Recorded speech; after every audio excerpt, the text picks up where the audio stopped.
സംസ്ഥാന കലോത്സവം 64ാമത് നടക്കുന്നത് തൃശ്ശൂരിലല്ലേ. നമ്മളും കാണാൻ പറ്റിയിട്ട് നമുക്കും അതിനുള്ളൊരു ഭാഗ്യം ഉണ്ടായി. തിരക്ക് കണ്ടിട്ട് ബോധം പോയി, അത്രയും തിരക്ക്. ഇതാണ് മെയിൻ സ്റ്റേജ്. കാണേണ്ട കാഴ്ച തന്നെ. ഞാൻ ഇതുവരെ കണ്ടിട്ടില്ല. ഞങ്ങൾ 6-7 സ്റ്റേജ് 24 സ്റ്റേജ് ഉണ്ടായിരുന്നു. ഭയങ്കര തിരക്ക്, നല്ല തിരക്ക്. ഇത് രാത്രിയാണ് ഞങ്ങൾ പോയത്, 9 മണിയായി. കണ്ട അതിൻ്റെ ഒരു എംബ്ലം കണ്ട അടിപൊളിയാക്കുന്നുണ്ട്. ഞങ്ങൾ എംബ്ലം കണ്ടപ്പോൾ ഇഷ്ടപ്പെട്ടു, ഫോട്ടോ എടുത്തു. അപ്പോൾ ഞങ്ങൾ ഫോട്ടോ എടുത്താണ്. അടിപൊളിയായിട്ടുണ്ട്. 64 എന്നൊക്കെ എഴുതിയിട്ട്. ഞാൻ ഇതുവരെ കണ്ടിട്ടില്ല സംസ്ഥാന കലോത്സവം. അതെ അതെ. അപ്പോൾ കണ്ടവരൊന്ന് കമൻറ്റ് ചെയ്യട്ടാ. സൂപ്പറാണ് കാണാൻ. മക്കളുടെ ഡാൻസ് കണ്ടിട്ട് തന്നെ ബോധം പോയി. തിരുവാതിരക്കളി. ഇത് തിരുവാതിരക്കളി.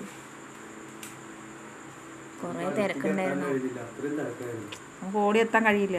ശരിക്കും തൃശ്ശൂർ പൂരം തന്നെ. ഇതൊരു വെറൈറ്റി ഡാൻസാണ്. ഇതായിരുന്നു. എത്രയോ ദൂരത്ത് നിന്ന് എടുക്കണം, ക്യാമറയൊന്നും ക്ലിയർ ഇല്ല, പറ്റാവുന്ന എടുത്താണ്. കണ്ടില്ല തിരക്ക്, ഒരുപാട് തിരക്കാണ്.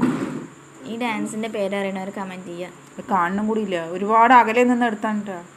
കാണണമെന്നില്ല, ഒരു തല മാത്രം കാണണം.